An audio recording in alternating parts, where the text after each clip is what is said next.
We're live now. Woohoo! We're live! How's everybody doing tonight? I'm trying to get organized. Hey there, everyone. Teresa's losing her mind a little bit. I am. I'm trying to get chat going, but welcome to another monthly live stream with Whiskey and Lipstick. We have a special guest today, and we'll get to her in just 1 minute. I am Sarah. I'm over on the Whiskey Crusaders. We have Theresa. Go ahead. Oh, okay. Yes, I am Canadian Whiskey Smith over on Instagram, but I also hang out here once a month. Then we have Sam. Okay. Hello, I'm Sam from I Whiskey She Wines. My better half went to bed already, and he's a boy, so he doesn't get to play with us. So what's the BDC? I gotta ask. Oh, it's the Big Dick Club. It's a thing on our channel. It's a thing. It's been a thing for a little while now. I know, and I don't know how I forgot to take that off before we go in, but that's okay. We just talk about wieners a lot. Ignore it. It's fine. Ignore it. It's fine. I can edit that for you if you like. And then we have Emma, the wonderful Emma from Crowded Barrel. Emma, why don't you go ahead and introduce yourself? And I'm sure everybody in this chat knows of you, but go ahead and tell us a little bit about Emma. Yeah, so I am the head distiller manager at Crowded Barrel Whiskey Company, and I have been working there for three and a half years maybe now. Started as a distillery manager and bartending when the tasting room opened, packing merch orders and whatnot, and now I'm distilling. So my job has shifted a lot over the years, but still with Crowded Barrel. And you've worked your way up to Miss Head Distiller. Tell us what that entails. How'd you get there from starting out in the beginning? And while you do that, I'm gonna pick a beverage. Yeah, we need to I'm gonna pour a beverage whiskeys and start drinking. Yeah. So I came prepared tonight. I've got all the things. You have all the things? I got all the things. I'm returning. So I have this bottle, an Eleanor at home that I haven't opened yet. This is the first time I'm opening it. It's the Chapter 8. So returning to the Cinso finish for today. That one too. Nice. I'm saving that one. I'm starting with. I figured I'd start with one of my Eleanor's. Which one is this? I think this is. That's one of the first releases. Yes. Oh no, that's bottle 102. Chapter 1. Chapter 1. Chapter 1. Nice. The original bottle. Oh, I love those doubled bottles. Yep. I have a lone Chapter 1 up here that hasn't been opened yet, along with Chapter 2. They will stay closed for as long as we can keep them closed. I started with the Balcones. This is one of the releases that we just picked up. The only thing that I'm not a fan is that doesn't say which batch it is. I have noticed that. So it's the second one. I can tell just by the color of it.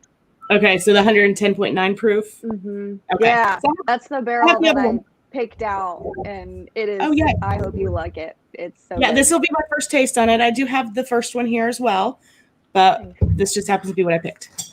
What you got down there, Sam? I got my Eleanor out. We got it at the Bastards Ball 2 years ago, or whenever we were back there. This is 9.3. Very nice. Very nice. Yeah, that was 2 years ago. It was, right? It was 2018. Yeah. Mm-hmm. Wow. So I think the short answer to your question is just constantly looking for different things to do and finding what I like and digging into that and just saying yes to things as well. So when I started, when they first hired me, I was the only employee, and quickly after they hired Deb to be our distiller. And so bartending and Patreon packing and merch fulfilling, but as soon as we started sourcing barrels, I was keeping an eye on the barrel house. And so the process to distilling is really the process to blending, because that's where it really started, I think. And so when we sourced our barrels, I would keep an eye on them, pick out single barrels, decide when they were ready, and just like bring things to them and be like, hey guys, I think this should be our next release, or I think this one's ready, or this one is not good. Here are some ideas of what we can do, or, you know, and we did the vote for chapter What I'm Drinking was a Hail Mary save vote that we did with the Patreon. And so the more I got into barrel house management, the more blending opportunities came up, and I just kind of did the things and practiced and really loved that side of things. So when Deb left, and it was after COVID, and so my brain had been in almost a year of thinking of how can I save us money and how can I make us money? And so I just said, oh, hello, cat. I just said that I was like, we don't need to hire anyone. Like, why are you trying to figure out how to hire someone? I can do it. Like, just let me distill. She already taught me what she does for single mom. You know what I mean? So we just kind of sat down and figured out how to make it work, scheduling and whatnot, and just gave it a shot. And I'm pretty sure there was a conversation early on that was like, let's try it for 6 months and just see how it goes and touch base again. And we just never really touched base again because I was like, no, I like doing this. You just kind of took over. Yeah. So I know, and I remember seeing in the videos and posts and Patreon and stuff like that, you learning how to run that still and make things work. How was that for you, coming off of like, I'm handling all the emails, I'm handling the boxes and all of that side stuff, to, okay, now it's time to learn how to run this shit? Yeah. How Are was you that? talking about like early on with Deb or with Yeah. new equipment? Yeah, that time. I really enjoyed it. And what I found since is that whenever I'm doing that physical work, I feel very productive, which feels good for my brain. When I'm sitting at a computer all day doing inventory or emails and spreadsheets, I could be working all day getting things done, and it doesn't really feel like getting anything done. And so when I've spent a day at a still, especially now that we have our bigger still, I do a full day's work and I can see what I did, and it just feels really good. Just feels good to be productive and see that work. I like to hear that. Yeah.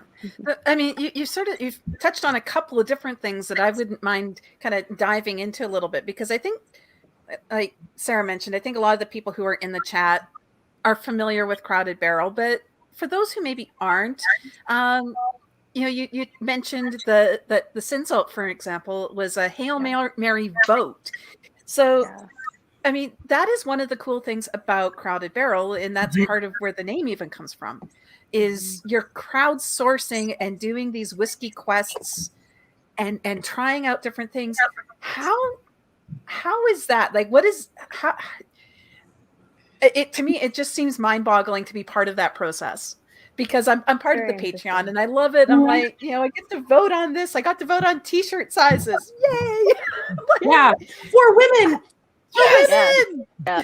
We've been working on that for a while. Fucking time. Yeah. So but for real, I that hope you like them feel? and give me real feedback. Yeah, Hey, they so look it's a very cool. interesting process. So Crowded Barrel is a crowdsourced distillery, for those who might be watching that don't know. We have a Patreon account of 3,000 plus people, and regardless of, it's a monthly membership, so you give a certain amount of money each month and you get different like benefits and perks in return. But the main thing that everyone gets is you vote on everything that we're making. And not just what we're making, but what we are sourcing as well. And so the Chapter 8 release, when we first started, we sourced 12 barrels from MGP, and MGP just makes damn good whiskey. But, you know, whiskey goes into a barrel and it's kind of like, well, fingers crossed.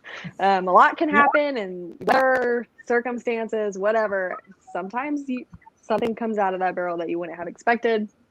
And so that Chapter 8 bottle was barrel 10 and was weird. It was very spiky. If I remember correctly, I think it was very herbal, but harsh and bitter. Just was not a pleasant whiskey to drink. And we were just thinking, okay, let's just give it some time, see if it calms down a bit, if it sits in the barrel longer. And it just didn't help. So we decided to try to save it. And we literally posed it as the Hail Mary vote. What can we do to save this barrel? And we just gave them different finishing options. Like, let's finish this barrel and see what happens. And they voted on wine, and then they voted on a Cinso barrel after the guys went to William Chris, which is a local winery in High, Texas. And they sampled through different kinds of wine that they make. And the guy over there talked to them about the potential impacts and the flavors you get in that wine. So kind of the idea of like, if we put a whiskey into this barrel, what could possibly happen to that whiskey? And I can't remember, did they do that as a tribe episode, or was it just a Patreon exclusive video? I can't remember. Do you recall? They did a whole episode about it. I think so too. It was so cool because I love wine finishes. Like that's, I think it's so fun to play with. And I love the flavor profiles that you get from that. So I was really excited. But did you see that, Kat? It turned out really well. And it's been fun seeing the different finishes we've done and how they can be so different. I really enjoy that bottle so much. So it's back there. I didn't dig it out tonight on purpose because I can't get another one. And this is the first time I've had it since then, and I've always said it's my favorite, and I'm glad to see that that's still true. I love this whiskey. Yeah, it's stayed hidden back there for a reason, because we enjoy it thoroughly in our house, and we need to enjoy it a little bit less so it'll last a little longer. This Balcones, this pick you did an excellent job picking this. It's so good. It was kind of by accident. I was up there, they were kind enough to let me up there and learn from them and work on some blending things they were doing. And it was mostly barrel categorization. And so they had a bunch of barrel samples out, and we were just going through them, sampling them and putting them into different boxes. Just like, hey, this would go this direction. This isn't what they're looking for, and that sort of thing. And I found that barrel, and I just really liked it. And so I told Gabe, I was like, if you guys don't use this, I want it. Right. Before asking permission if we could buy one. But I was like, hey, we've got Alliance releases we're going to need. So I'm just going to put dibs on this. Yeah, I just put dibs down. So I just poured the first one so I can get a taste for that. But we have a question here that popped up from Donner Pass Whiskey, wanting to know if you were able to shadow Deb running the still at the beginning, or did you just had time to be there with her? I did shadow her. So I spent a month going through and distilling the single malts of magnificence that we do, and we did that twice, I think. So if you're working like 5 days a week at it, by the time you do all the stripping runs and the spirit runs, it takes about 2 weeks. So we spent one of those where it was her and I distilling together and learning from her, and her letting me do it while she watched. And then we split that second one where, like, I didn't necessarily distill every day because there were still other things that I was working on. But when I did distill, it was just me. And so I just did the spirit runs for that one. But she was still around if I had a question or needed her or anything. Like, she was still on campus and available for those things. And so it was a good month. I did that. And then before that, I mean, I would be in and out of that space constantly. And I remember there were plenty of times I would just stop and see what she was doing and ask questions. And so I kind of already knew whiskey-wise what she was looking for and her cuts and everything. But as far as like running the equipment and the steps to turn it on and how she fills it and all of that was what I was learning. I love that. I just got to throw out there real fast. I like the batch 2 of the Balcones more than the batch 1. The batch 1 has more of your Balcones staple notes that you would find in your Balcones. anybody who's familiar with Balcones would be able to pick this up and be like, oh yeah, that's Balcones. The 2 has more of the chocolatey side notes that I love coming from Balcones that stick out for me.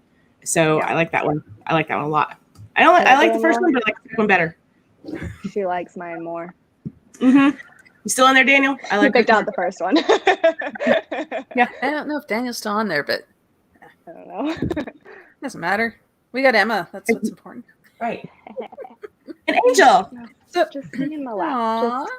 Angel wants her share. Oh, there he's He's still there. Right. He's there.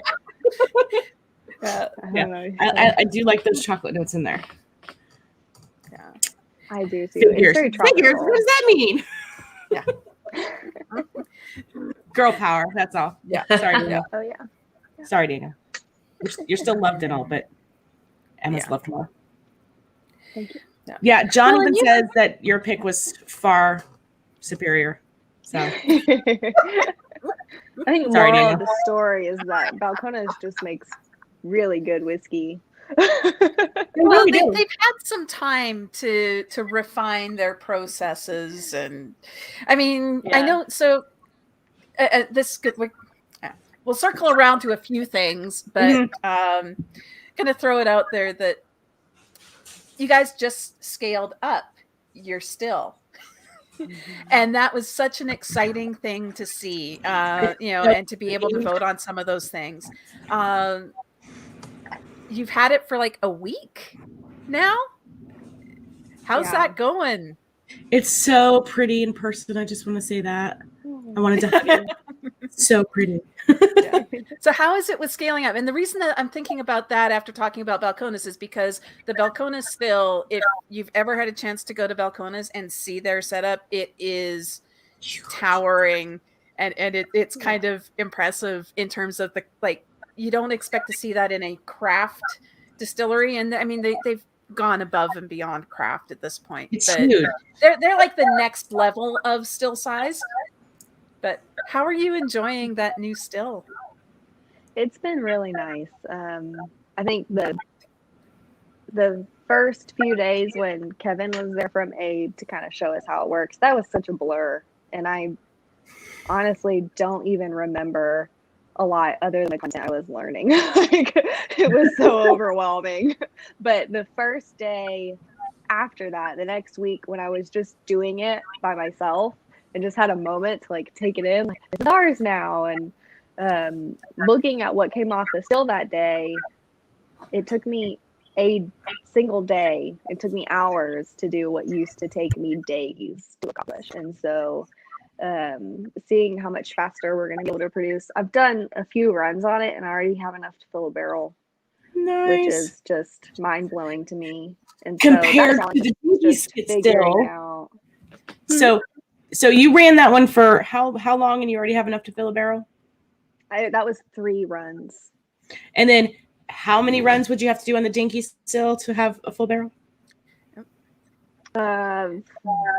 It took me 6 months to fill a barrel on that other still. I wouldn't say that was 5 days a week distilling, but it was still right. But still, a lot. That's impressive, and what you're going to be able to do. I'm really excited about that. You're going to need to get that space for more barrels set soon. We're gonna run out. Well, it's is that like a little like mini brag there, Sarah? That y'all are getting a crowded barrel of Whiskey Crusaders, or no. I wish. Oh, okay. I thought that I'm like, am I hearing that right? when we're able to do some barrel picks for crowded barrel, you better bet your ass we're going to be down there. Honestly, I've never even thought about it because that's never been an option. It's never every been, drop we could get. Now you're going to start moving into that territory, and where are you going to put? We'll take a barrel. We'll take a barrel. Done. So yeah, it's been a lot of fun. That's amazing. And the challenge, I guess, is just that now this production does go by so much faster, trying to get on scheduling with orders and like, okay, I don't need, we source low wines from Balcones. They work on a custom mash bill for us. And I've got totes up there that they're gracious enough to hold for us because we don't have room for them. Now I'm like, crap, I need to order those now because it's only going to take me a fraction of the time to go through a single tote compared to the past. So learning when to order barrels and when to order these things so that they come on time to keep production rolling. That's kind of new because I used to have a lot of time to work with. So it's gonna probably take a little bit more than just Emma at this point when you're gonna start ramping up this production. Get somebody in there with you to, okay, I gotta go order this stuff for her so she has a place to put it, right? Because you're going to start kicking ass in that with that new still coming. Thank you. I'm really excited about it. This isn't open. Okay. Donna is actually asking another question, and this is something that was sort of on my mind as well. Like, you are now going from a baby still to a proper full size, like proper still. How is that learning curve? Because it is a shift. I was doing some touring back in July, visited a distillery up in northern Alberta. And the guys up there, they were so used to working on a stainless steel, small baby still that when they scaled up, they actually had the folks make it completely stainless steel, and they are packing with copper wool because they're like, we weren't sure how adding copper to our still would change things, and we didn't want to change our process so much. And so, how are you finding that? Has it been a big learning curve? Is it a big difference, or are you finding that things are scaling pretty easily? Yeah, I love that question. I had heard ahead of doing it that it could be very different. Like the taste of the new make could be very different adding all of that copper, because we just had a small portion of the previous still. The column for the hybrid was copper, but this is a completely copper pot still. And I was really surprised to see and taste that it wasn't that different, actually.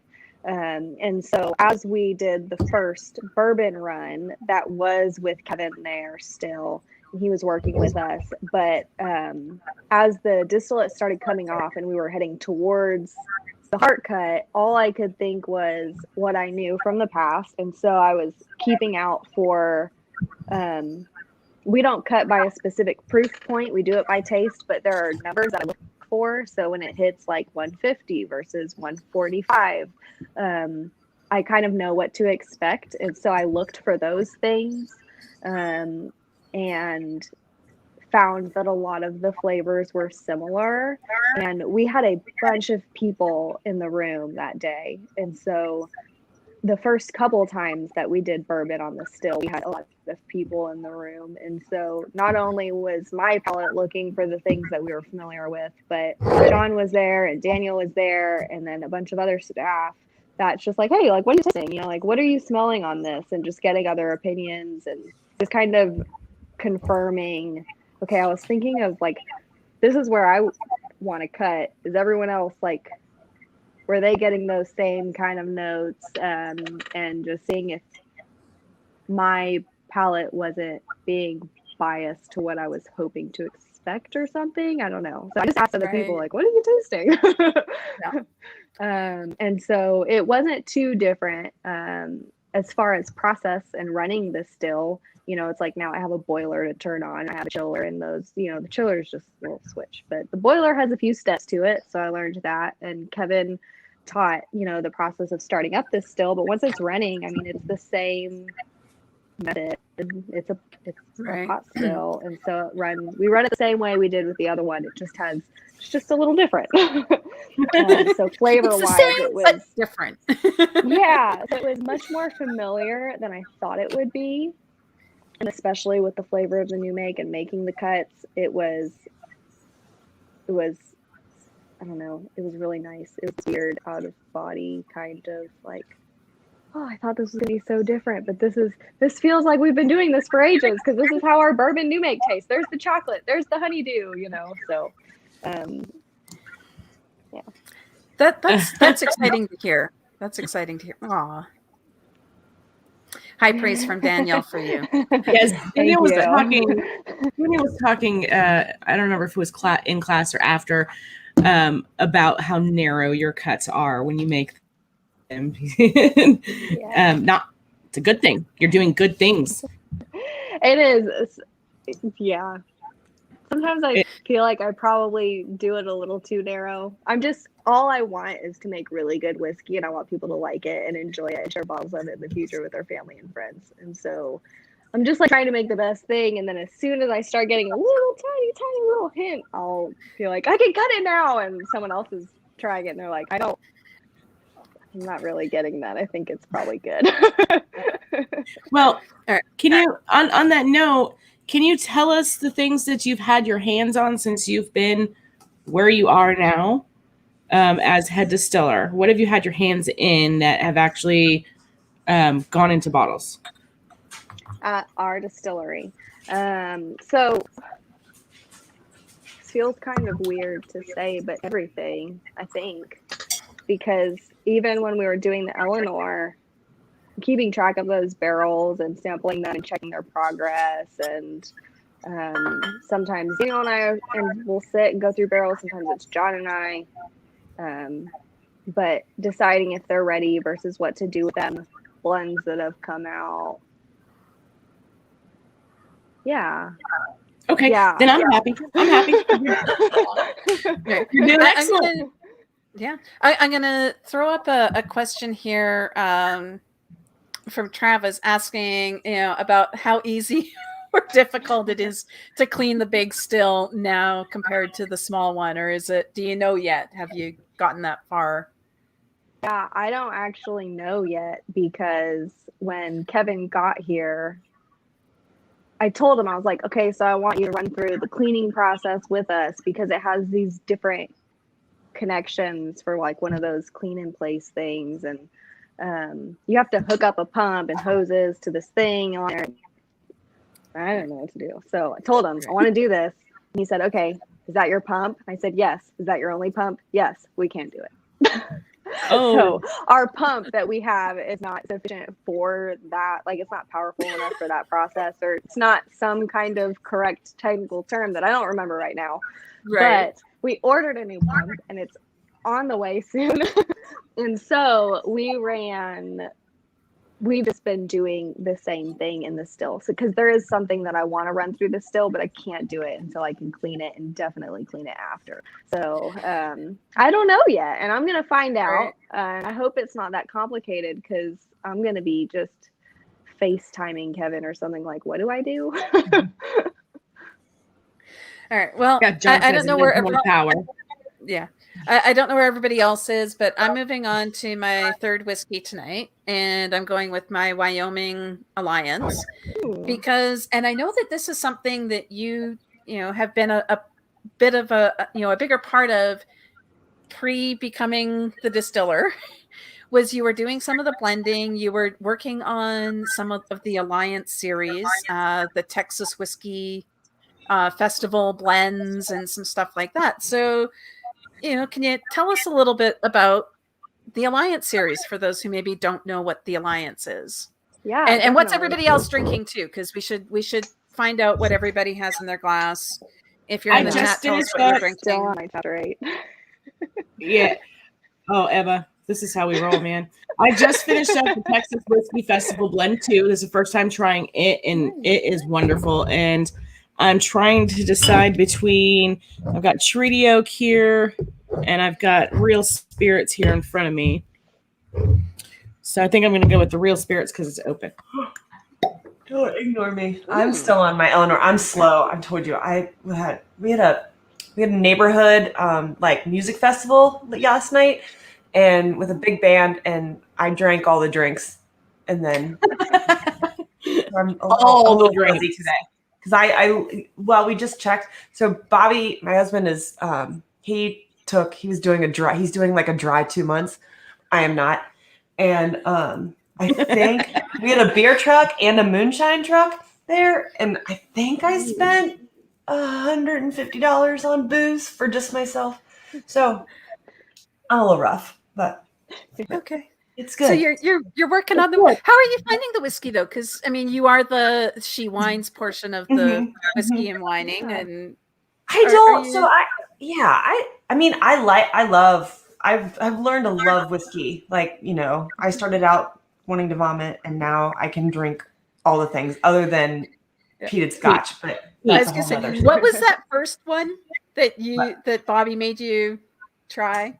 The peated scotch, or it was it was like from your first video or something. It was the Lagavulin. It was Lagavulin. That was the first one. And then the first whiskey I ever drank on, because I had my first drink on YouTube. We started out, my first whiskey drink was on YouTube. I think it was like something just like Buffalo Trace. And I literally almost vomited. You've come a long way. I've come a long way. Yeah. And you're I'm a new woman with the whiskeys now. I can do it all. Almost. So, but I do love beer and wine. That's probably my first love. And boxed wine. We got to be specific. It has to be boxed wine. And I love all the beers. I love beer is my first love. Always will be. The key to my heart. So, anyways, back to Emma. Don't want to talk about me. Emma, and I know, but we hadn't heard from you for a bit, so it was good. I know. It's fine. It's totally fine. All right. So, Alliance. Tell us about Alliance and any new and exciting things, and yeah. So whatever you want to tell us. The Alliance series is an independent bottling brand that Crowder Barrel puts out, and so independent bottling is really if you drink Scotch, you probably know what it is. If you don't drink Scotch, it's a company that they buy single barrels from different distilleries, and they feature that distillery on the label instead of putting their own brand. And you find like Bullet is sourced from MGP right now, and it says like on the back, distilled in Indiana. And so there's a separation in my head of sourcing versus independent bottling. And so that would be sourcing. Like what we're doing with Eleanor, we're sourcing MGP, doing your own thing with it, and then releasing it under your brand.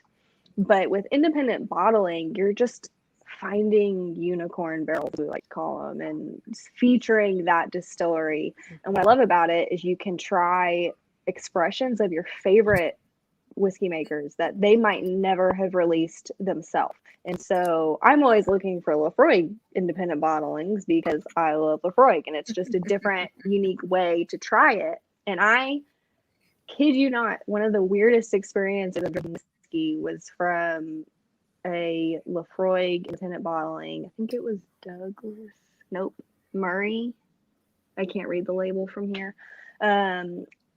It had this weird vegetal asparagus note that I'd never gotten a Lafroig before, ever. And still love it. It was just a really bizarre experience that is not what I would have expected.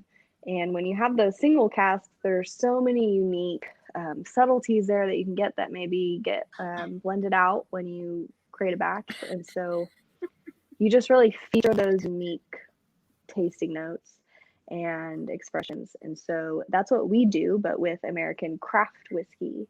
And so the first one we ever did was with Wyoming whiskey. We got a single barrel of their 5-year bourbon, and we've mostly explored Texas since then. And so we have a brand label at the top that says Crowder Barrel Alliance, and then the main chunk of the label will say the distillery name, and then it has all the details, like obviously the legal stuff like proof, ABV and whatnot, but we'll feature the master distiller and give like a little paragraph on what is in that bottle. And I will email each of these distilleries when we have a new release. It's like, so what can I share? What can you tell me? Like, I want to know all the things. I put this on the label. And so a lot of them do. They'll share their mash bill, the barrel type, age, all of that. And I'll just stick that on the label. So yeah. I love the Alliance series. I'm sitting here with 6 of them in front of me right now, and that's not all the ones that I have. And every single one that I've tried, one after the other, I've enjoyed all of them. You guys are doing good things with them. I really really enjoy the Texas Whiskey Festival blends. Me too. So that was a great alliance. So yes, you've got 2 of them, right? Just the 2? We have 3 now. 3 now? Yeah. We released the 3rd festival blend in March or April, right around the time of the festival this year. And they are so fun. Jake Clements is the founder of the Texas Whiskey Festival, and I don't remember the exact order of the story there, but somehow he and Daniel started talking about a festival blend, and we're bottling it. And so it was the first time that Texas distilleries ever worked together on a blend before, and that was in 2019. That was in 2019. 2019. Wow. I think. So No. yes. And It was, yeah. And so that first one was Balcones, Iron Root, and Andalusia. I was bartending in the tasting room that day when they were working on the blend, and they were in the back of the still house. So I kept like peeking my head in and just kind of like checking in on what they were doing and trying things. People would hand me glasses, like, try this. But I wasn't as involved in the blending process of that one. And it was the second blend that I feel very lucky about in a weird way. They met with all the distilleries for the second blend, which was Lone Elm, Treaty Oak, and Ranger Creek. And they blended something all together, and they decided on it and loved it. And then they each took home a bottle. And it turned out that that blend, once it had time to sit, it didn't turn out nearly the same as when they first blended it. And Jake and Dave both weren't too happy with how it turned out. And so we needed to reblend it. And we already had all the barrels. And so Daniel just said, Emma, blend. Like, blend. Figure it out. Figure it out. It's like, But oh, they smash, gave Emma, blend. me, like, permission to kind of take that over and come up with options for all of us to go through. And so that was the first chance I really had, I feel, to dig into blending and experiment with different types of whiskey, different distilleries and processes. And it was a big learning experience. I really loved it. I remember before the first one was bottled, it was still in the giant tote.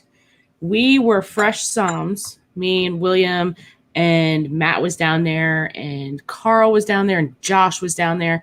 And we came back into the distillery, the barrel house, I guess at the time, because that's where it was. And there was somebody visiting from, you were there. There's video. There's video of it. A video of you, Emma, giving your tasting notes on that particular. Do you remember that? We were all standing around in a circle. I do. And we were passing around the sample. There. It was Grant. Yeah. Was that the one that was visiting? From England. I think so. Yes. And he was asking us, okay, do your thing, because you got a room full of songs here. That was Grant. I have that video someplace. Yeah. I'll have to pull that up. I do too. I think he emailed it to me. Me too. I remember sitting around and being able to find all 3 distilleries in that particular blend. And I think that is still to this day my favorite credit barrel, my favorite Alliance release. Good. It's that first one. So good. And those distillers, you couldn't all pick each one individually out because they were fighting each other to be seen. Mm-hmm. It's like those barrels respected each other so much that they just each gave each other a pedestal to stand on for a moment on the palate. Like, here, it's your turn. All right, now it's yours. Just like they let each other shine in that blend, and they really worked well together. Yep, I got this one here. This guy's almost gone. I got to back up down there though, because it's too good. Nice. That's the first one. The third festival blend was the most collaborative. The third festival blend is when we finally figured out how to do it with all the other distilleries. We had each distillery come to campus. We sampled all of the blends Oh, together. right. Everyone got to create mock blends from the samples, and then we narrowed it down. We tried all of them. So everyone created their own blend, picked the favorite of what they made, shared it with everyone, and then we all picked 3. I created larger samples of those. About a month later, they came out, and I blind poured all 3 of those top 3 blends for the distillers and Jake, and we had like a round table. We talked about it, and That became a tribe episode, didn't it? I remember a video, like a COVID, or maybe it was something else then. I remember like Jared Hempstead from Balcones coming into the tasting room, and I think the Iron Root guys, the Gingers, that might have been for the first blend. For this one, this was the third blend. I thought it was a COVID one, so I was thinking it was the third one, but I can't. I'm having a hard time. Maybe not. Daniel's saying no. Daniel's saying no. They kept that one kind of under their hat there, he said. Okay. It must have been something else, because I remember seeing an episode with distillers coming through and doing some sort of tasting, but I can't remember what that actually was. We've definitely done that. Yeah. Yeah. I put it on camera. We didn't if Rex could do something we didn't get the third one. Boo. There's still more. I'll get a bottle. You'll have one. Don't worry. It's really good. Thank you. Gotta have it. I mean, I can if they're for sale still online, I'll go and get one. I actually might have just taken it down to keep it in the tasting room because it was online so long, and I just put it for the tasting room. But yeah, that one was a lot of fun to work on, and we didn't even agree. The room was split on one. The room split in half. Like half of us liked one, half of us preferred the other. We all loved all of them. It was just which one do we like more? And so the more we talked about it and we thought about what is the purpose of this, what are we hoping to accomplish with this blend, then we all agreed on one of them. And so that was a lot of fun, especially because it wasn't just a flat out, this is a clear winner, but there was conversation and no one was an asshole. And no one had too much ego in the game. Like it just everybody wants it to be its best. Fun to work with. Yeah. Everyone was so fun to work with. And that kind of leads into, because I remember there was one of them that actually had some retail distribution on it. Was it one of the Texas blends? The festivals? Did one of them? Maybe Jake. I can't remember. Worked with Daniel on that first one to get into stores for a little bit. I thought it was either the second or the third one. I thought there was one that I thought it was maybe the third one, because I thought it was in the last year, or maybe it has. Like my sense of time since COVID has gotten completely skewed. But I seem to recall that there was one. So it was kind of an exciting time because Crowded Barrel has been exclusive to online. Mm-hmm. There you go. Oh, it was the first one. Okay. Has it been that long? Holy crap! You guys are exclusively selling to the Patreon, isn't it? Or for them, kind of. So we will, everything that we release will go through our Patreon tiers first online. Right. So we'll release it to them for 24 hours at each tier and give them a shot to buy up whatever bottles they want. If we have leftover after that, we will open up the link online publicly, and then we'll also sell it in our tasting room. And so some of them have, if there are enough, we'll do both. But it's still just in our little circle of you have to get it from us. So even if you bought it online, it still has to be picked up from the tasting room. You still have to go get it. Sell it. Yeah, exactly. But we do sell publicly. We've started to have a little even walk-in traffic customers, like regular customers just from the local area who come by and pick up bottles and well, and in the craft market, that's normally that's usually what you need to be able to do, right? You need to be able to satisfy your local, and you build up a following, and you get that engagement with your community, because that's where craft tends to start is at that community level. Whereas the community for Crowded Barrel started online. So Yeah. it's a worldwide all over. community in some ways. It's such a unique thing, and to be able to do that for people, I think is I find it exciting. I love geeking out on some of those things, and yeah. One of I'm my gonna take favorite parts are those relationships people make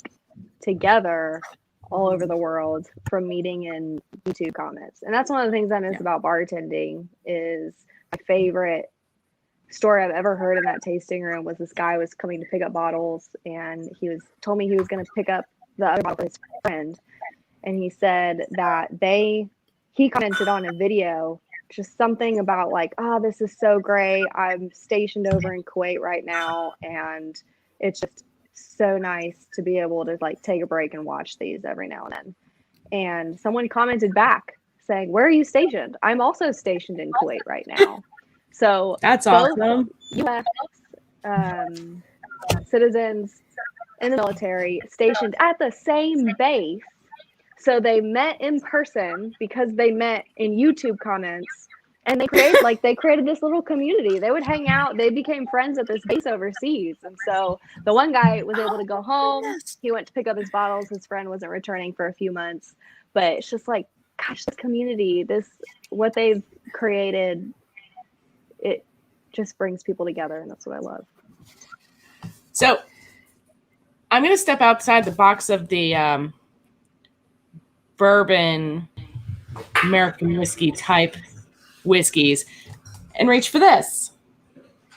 So can you tell us a little what you bit got about this teaspooned for your pleasure? Yes, that's the Royal Bastard.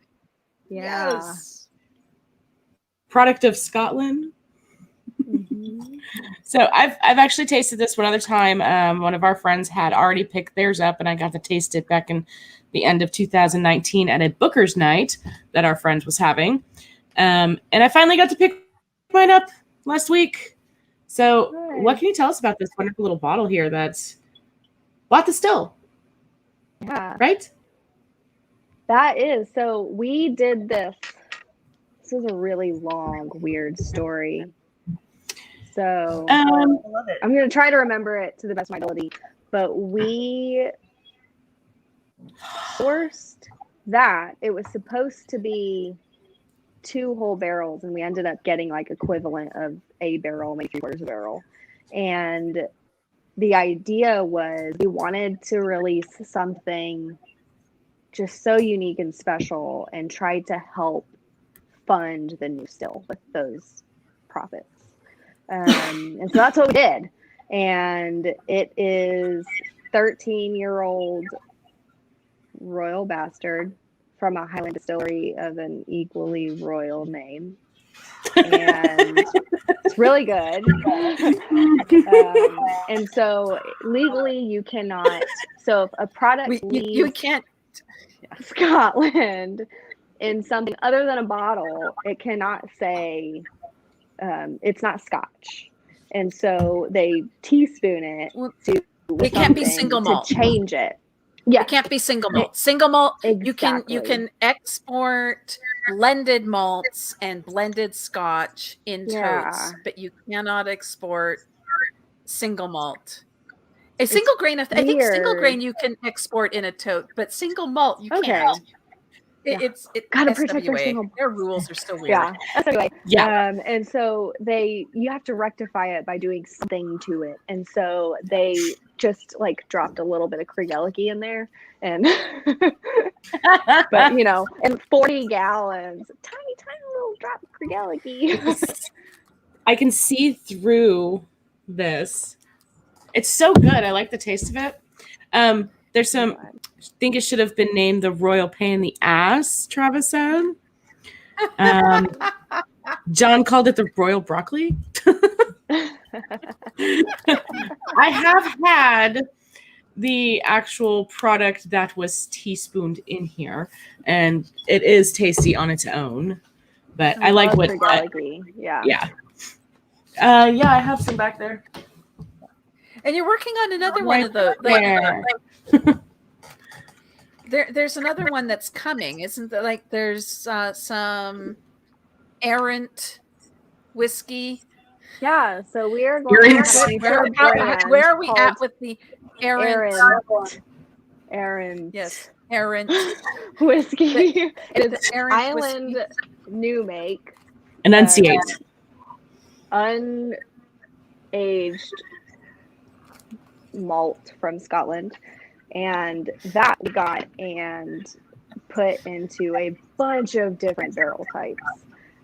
We filled new oak and used bourbon, used rum, used Lafroig barrels. We just did everything with that. We had 1,000 liters of it, and that was a lot of fun to work with. And now that I've had some like space from doing it, and then the direct aftermath, I'm a little bit better now, but it also is just a representation of a huge learning curve for me, because I had never filled barrels before. Like, we had filled the malt barrels. Right. And so like Deb was working with them on entry proofs and that sort of thing, but I really didn't have this whole context and experience of like different entry proofs and what it means to do 120 versus 110 and all that, and how it could affect the product. So all those went in at 125 proof because I didn't know. I just I had the responsibility and the flexibility and the trust, and so it was like, I'm gonna fill these barrels. I was like, okay, I'm gonna prove it down to 125. And so when I first realized what I had done, I was so mad and just like, what did I do? But now I just look back at that and I'm just like, that is so fun. You know what? Like that's literally me like learning, and people are gonna get to taste that whenever it first comes out. Like, this was part of Emma's learning curve, and you have all been a part of seeing her grow. You know what? You got to do you got to start somewhere, and playing with somebody else's spirit is probably a safer way to do it. Like why not? Right? Like you learn, and I will. And yeah, I definitely learned. We filled 16 5-gallon new oak barrels because we had that much new make left, and we had a lot of those barrels. We decided to give that a shot, and those very quickly turned super tannic and just like, holy crap. And that was one of the first moments that that was one of the first moments. She does. She loves attention. That was one of the first moments I really experienced like what I had done. And so we decided to experiment more and just be like, what would happen if we blended all of these barrels together, proofed it down to 110, and refilled to used bourbon barrels? That's what we did. And it turned out beautifully. And thank you, Daniel. Daniel has a great point there. Yeah. Hey, if fail is first attempt in learning. Exactly. That's what I like to. Yeah. That's what I like to say now that I've had a little time to adjust and be like, "This is okay. You didn't f up." I've got to say, so Erin is one of my favorite Scotch distilleries, and I love so much. I love when they show up in blends. I love their own stuff. I've had a chance to try some of the new log new make. Nice. They are doing so many cool things, and I just love the quality of their spirit. So please don't fuck it up, because I'm gonna want some. No, I'm also gonna want. You're aging some of that in those, and now I can't think what the cask was called. It was a funny name. It's a type of cider. Jerkum. I want Erin aged in Jerkum. I just do. Hashtag DDC. I don't know if that's right or not, but sure. That distillery, I always get a Welch's grape juice note on all of the products they release. It doesn't matter which one. I don't know why. Welch's grape juice all day long. I love I'm it. looking for that. And we have one barrel that's holding that new make that actually might, it's like, I want to dump it soon because I want to bottle it and get it. Like I reached out to order the bottles. That's how close we are, guys. And I get that with this grape juice now. And for the tasting notes I'm getting off of it, all I can think of is this. I cannot wait to taste that Jerkum barrel because it's going to be the flavors from this one, like the new oak, then put in the used oak. That turned out beautifully. And I'm trying to imagine those flavors with the used Jerkum barrel. And I just think it's going to be really pretty. Nice. So, well, go ahead, sir. I was just going to say we're coming up on an hour here, and I know that you've got like a kind of want to stop and not too much longer here, but got this tiny little bottle here. We have to talk about. Oh, we have to talk about it. Single malt. Got the grains too. The single mom. So that's to I that. just love that it's a single mom. And I can't. I bought a bottle, but I haven't been to Texas to pick it up yet. So I'm like doing my grain. Very nice. I have my single mom grain. And, I love that you held my... on to that because that took so much work. I have a shadow box. I have the peat. I have the hunk of peat. I do too. Shadow box too. Ours just down in our bottom drawer. So we have all the things that were sent down in our bottom drawer. So I just poured a little bit of this, and I know it says peated malt whiskey on it.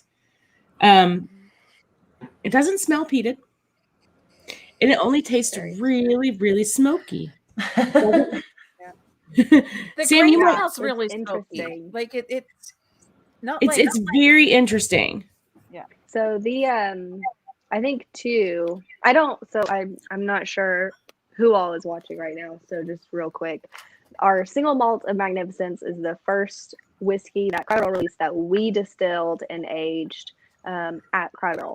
And so Deb distilled this and I blended it, and we released a small batch of 11 5-gallon barrels, and it's 50% peated with Irish peat that we smoked at Andalusia, and they let us use their smoke shed, which was very kind with them. And it turned out beautifully. And this Irish peat is very fun to me because it is very different from what I think a lot of people think of when they think peat, especially if they don't drink it a lot. Typically think like Scottish Isla peat. Isla peat. That's it. This tastes like barbecue. This tastes like barbecue. Yeah. I've heard a couple of people talk about it that way, and I'm vegetarian, and so I don't eat barbecue for years. But not even to that extent. Not even to that extent. As if you were to burn some charcoal briquettes and then you were to lick said charcoal briquettes. That's kind of what it tastes like. Not off-putting or anything like that. I like that barbecue smell or your smoker going or whatever, but it's not peat like I wouldn't be drinking it if it was peat like Isla peat or that, because I don't like that. They all know that. Yeah. They all know that. It's nothing like that. I like it. I like it a lot. What I like to remind people is that when you think of peat, you have to think about the environment that the bog is in. And so with Isla peat, you've got that salty air. It's surrounded by the ocean. It's very briny and medicinal flavors. Whereas Irish peat tends to be a bit more like forest-like to me and earthy, like dried foliage, and kind of makes me think of fall and campfires and that sort of type of smoke.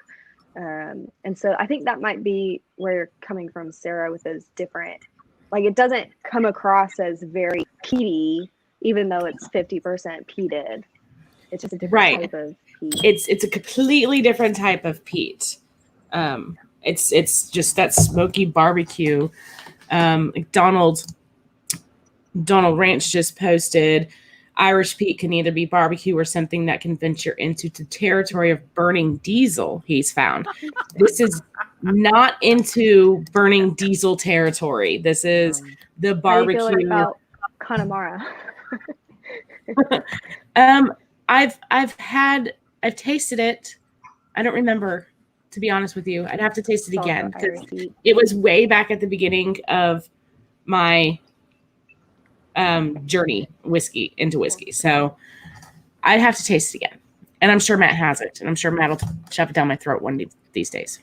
That was my second pick for tonight because I felt like it was a bit on theme with the Irish peat, but I'm a slow drinker, and I'm still. So yeah, I know I'm used to doing 2-hour streams on Monday night where Matt tries to cram in 20 plus whiskeys. So I am drinking from a tiny Glencairn, and I am only pouring that much, if even that. So they're tiny pours, and I've had about 6 or 7 of these now. Yeah. So That's normally what I do, but I think I got so excited about chapter 8. Ace, you were saying? Senso barrel. So, and because we are getting close, I know like we're at the hour mark, so I don't want to keep us going too much longer. My fifth pour was actually some Balcones Baby Blue because I only have 3 Crowded Barrel releases right now because the rest of them are still in Texas waiting for pickup when I can actually get across the border. But I was very deliberate in choosing my Texas distilleries because, and this is where I want to kind of lead into maybe wrapping things up or leading us down that path, about talking about the future and maybe some of the next things in store. So I know, for instance, that Crowded Barrel has some low wines that they have sourced from Balcones. I think you referenced them earlier. And then I'm also going to, so I had that previous, and now I'm going to dip into a not whiskey, but this is from Bone Distillery, which is a little ways away. And this is their Aquavit, which is a spirit that's made from caraway. I think it's caraway. It's kind of like gin has juniper, Aquavit has caraway in the botanical mix. So, but Bone Distillery, and I'm going to throw it over to you to talk about what is on the horizon for Crowded Barrel and what are some of the exciting projects that you maybe have on the go that we can look forward to hearing about if you're in the Patreon or even on the Whiskey Tribe YouTube channel and such. Yeah, on the distilling side of things, like she said, we have a mash bill that Balcones mashes, ferments, and does the stripping run for. And then they send it to us in totes, and I do the spirit runs on that. And so I'm excited because we're going to have a bourbon that we make with Balcones. And that first barrel was filled in February, so we're a couple years out from that probably.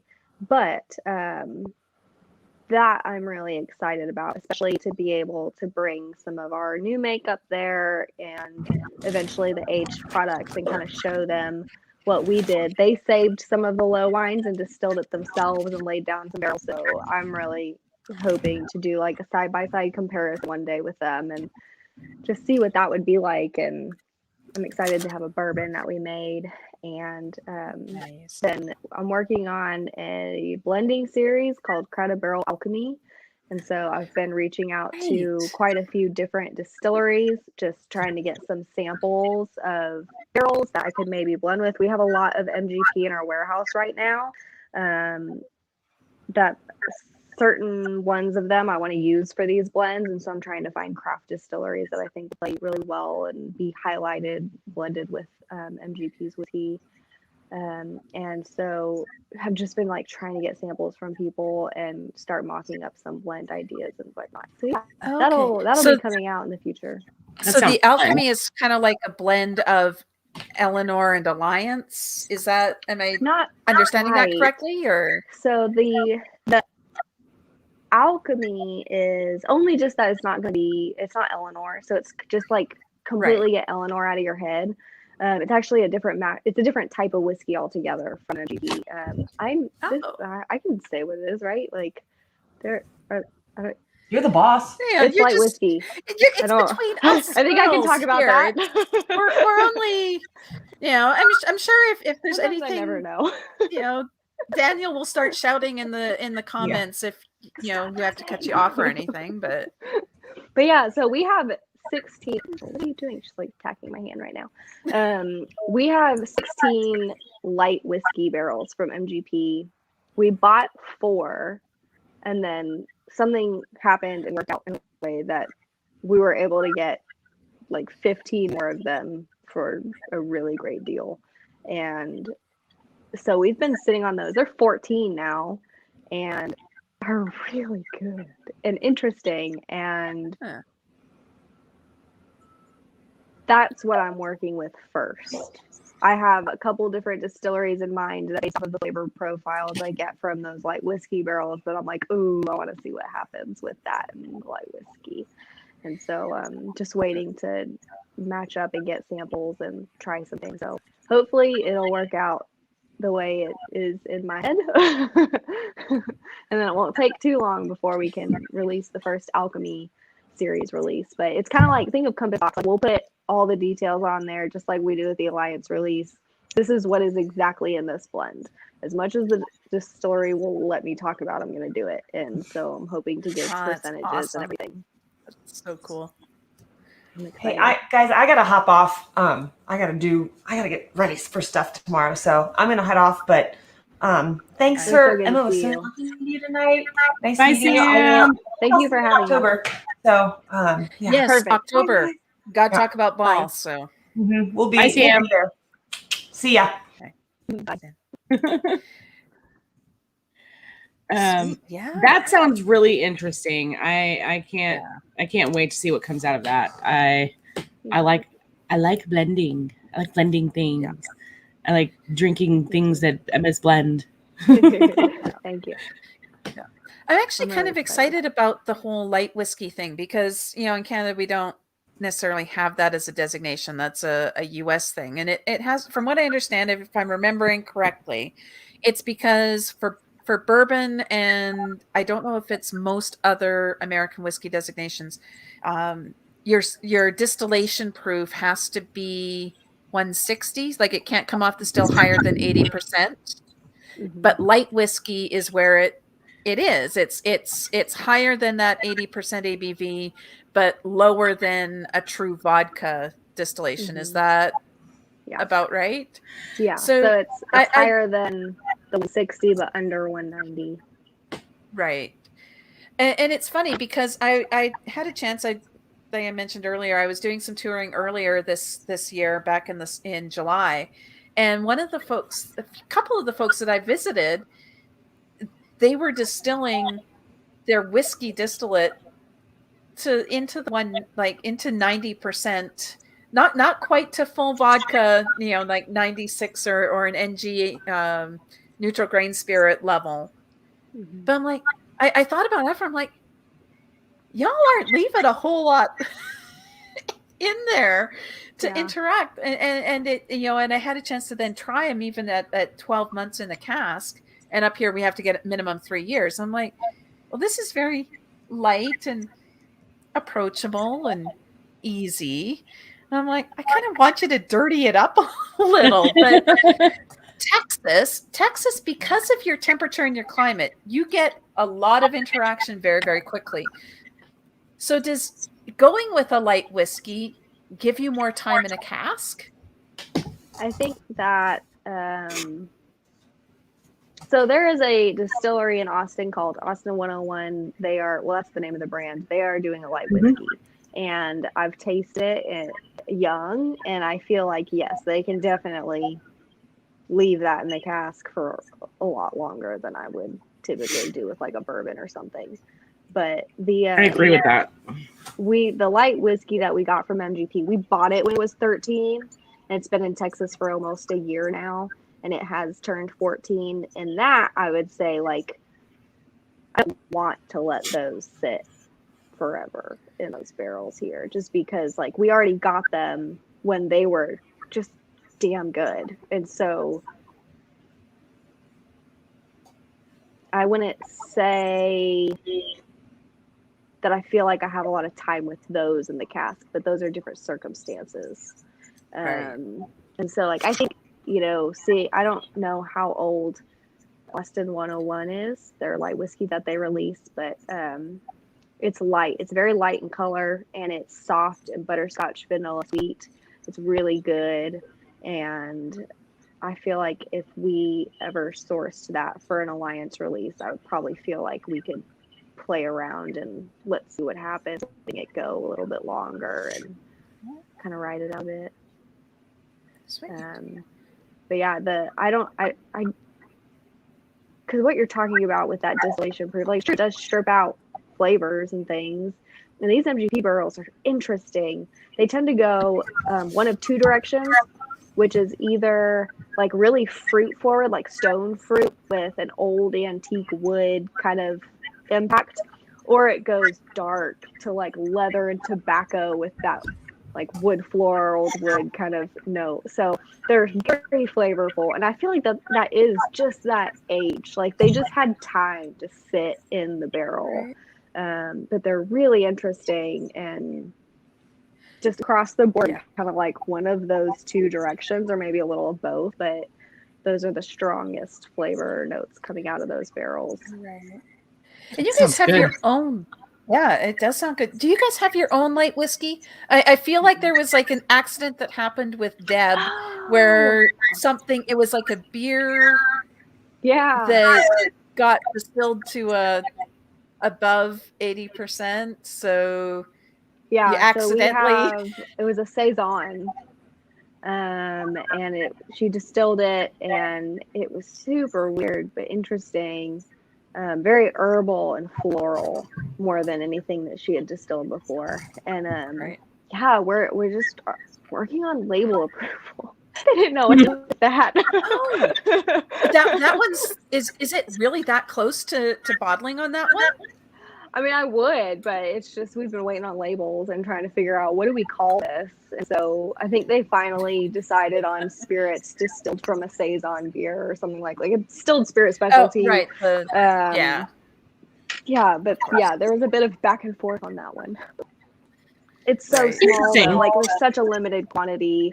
We talked about maybe like Richard coming up with a custom cocktail just for that whiskey that we like can do that with a little sample of the distillate and like have a side by side while supplies last or something.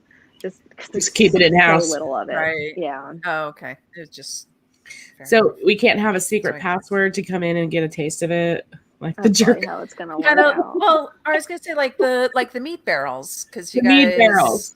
Yeah. We had that special burley. I remember the burley. That was so good. Yeah, it was. Yep. I liked that one a lot. You guys are doing some distilled honey stuff now too, correct? Is that like a Medica, or is it?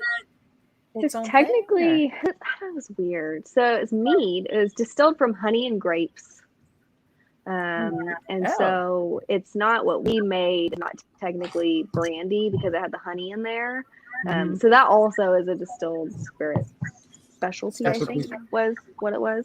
And so I distilled that in March, and we filled a used Andalusia malt barrel. So our Alliance release of Andalusia's bottled in bond, we used that barrel to put the mead in. That's what patrons voted on. And we actually got a lot of distillate out of it. I was surprised. And so we ended up filling a 5-gallon New Oak barrel as well. Yeah, orange. John is saying, I've got something. I've got a millstone that was done in Moscato casks, and it is so good. But I love Millstone. They're doing so many cool things over in Netherlands. So that's a whole other thing. I know we're going to be wrapping up here soon, so I'm pouring my final. We've been saying for that for like 20 minutes, but that's usually how it goes because there's always something to talk about, and you're drinking and you're with friends. So many things. You're not in a rush to get anywhere too much. I see green. Is that the Freud? I'm pouring the Connemara. The Connemara. I just opened the Iron Root release of the Crowded Barrel. I haven't tried this one yet. Brand new open. Iron Root is favorite of ours in this household. I mean, you can't go wrong with Iron Root. It's just They make good whiskey. they make delicious whiskey. They're So good people. they are excellent people. Mama Licorice, she's wonderful. And the She was brothers. our first guest, wasn't she? She was our first guest. When we She did was guests. indeed. That's awesome. Way I back, love what, that. like 2 years ago? Something like that? Yeah, about 2 years ago. I don't know. Well, we it only was do our very first whiskey and lipstick, and this is where I went back and I actually posted about it today. Our very first one was we actually just kind of took over I Whiskey She Wines because Sam was on her own that week, and so we did a ladies' night over there, and that was on July 22nd, 2019. So 2 years and 1 month ago Aw. was our And- very first. sporadic streams here and there for a while, and we finally Yes. got on a once a month This year- schedule because we all have things going on. So But it's I think it was the first one that we did possibly on the whiskey and lipstick under that brand as its own thing. It had Marshall Licorice, and I think we've been in talks, or well, I say we. Sarra has been in talks. I'm waiting for some responses. We're hoping to be able to get her back, and we're hoping having her and Nancy Fraley together That would be awesome. maybe in I've already- October. But I've already gotten a confirm from Nancy. I'm just waiting to hear back from Marcia. Nancy pretty much said, just let me know in October and she'll make it work. And while we're talking about Nancy, I'm just going to throw this out there and say, Emma, I've said it before and I'll say it again, but I don't think I've said it to your face. You are the next Nancy Fraley and beyond because of the things that you are doing with the blending that you're doing. I mean, Thank you. yeah. You are going to you do beyond what she does already, because she does have her set things that she's been doing with who she's been working with, obviously, but She's a great she really is. resource and kind person. And I took her ADI blending class, and it was so helpful in just like taking what she was teaching and being able to apply it and see what she was talking about was really fascinating, and just learned so much from her. She definitely is. She would be a great person to have on your show. We had her on Conversation. the Whiskey Crusaders some months back, somewhere right like in back in the middle of COVID last year, and she's one of those people that you could just sit and listen to nerd out all night. Like just talk about the things you do, and we're just gonna sit here and listen and drink whiskey. I would just love to talk to her about barrels. Just talking about barrels for hours. And yeah, she's just a plethora of information and and I mean, even if you're not doing it yourself, you can just sit and learn and feel like you can just walk into the barrel house and do it yourself, you know, because everything. Even like look at those whiskey collections you have. Like, damn, just blend at home. Do it.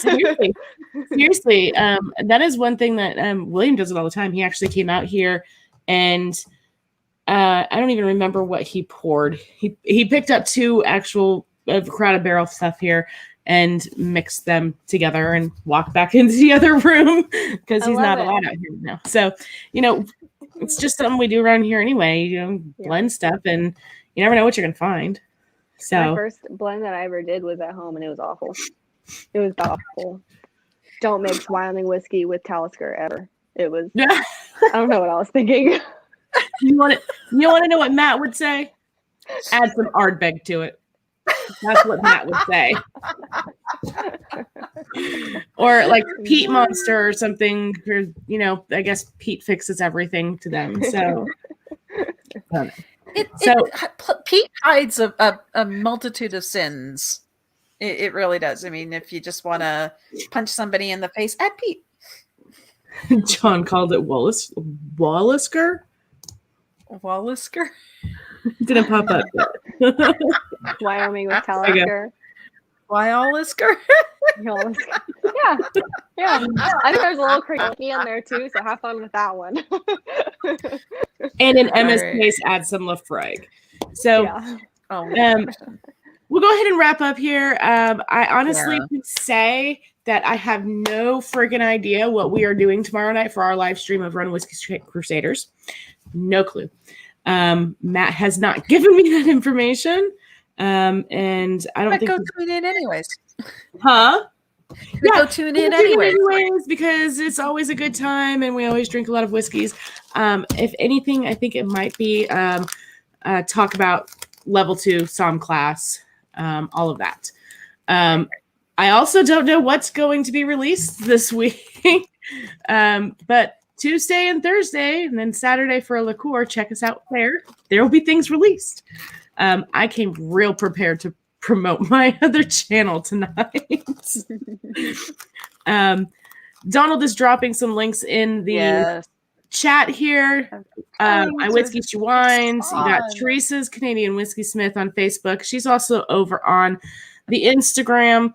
And then Discord, if you're bored, head on over to Discord and check out the Whizcord. You'll find all the most of the other YouTube channels hanging out there, and all of us other freeloaders that like to talk about whiskey. And of course, if you're interested, find the Crowded Barrel Patreon, sign up, even if it's for the lowest tier. Because then you get to see Emma, right? You do videos almost more than Rex does these days. Be stuck with me. Well, apparently Rex wasn't feeling well last week, so yeah, he was sick. We didn't even see him at SOM class, and we usually see him for lunch and dinner. So we didn't see him. So, but you can vote on what we're doing if you're at the ginger here. You get to vote on whiskeys. Yeah, crowdsource. You get to be part of a distillery. And when I say part of everything, it's like when they're building it, right down to what lights we're going to put outside. So if you're interested in that, and it's fun, it's a lot of fun making those decisions and then getting to taste your decisions. Find Is them there over anywhere on else that we can find you, Emma? Patreon, and then Emma, where else can we find you? Crowded Barrel. CrowdedBarrelWhiskey.com. There you go. Crowded Barrel has a Facebook page and Instagram. We're not super active on social media, so really just YouTube, Whiskey Vault, Whiskey Tribe. There is a Discord as well, but you have to get that link through the Patreon, I believe. Yes.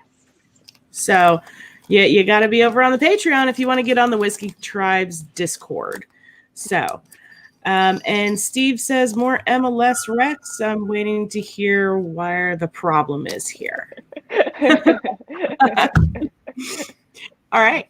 Emma, stick around when we click off live. And everybody else in the chat, thank you for hanging out. Emma, thank you so much for coming and hanging out with us. We've been aiming for this for 2 years now. 2 years. So. I'm so glad. All right. Until next time, guys. Cheers. Thanks again.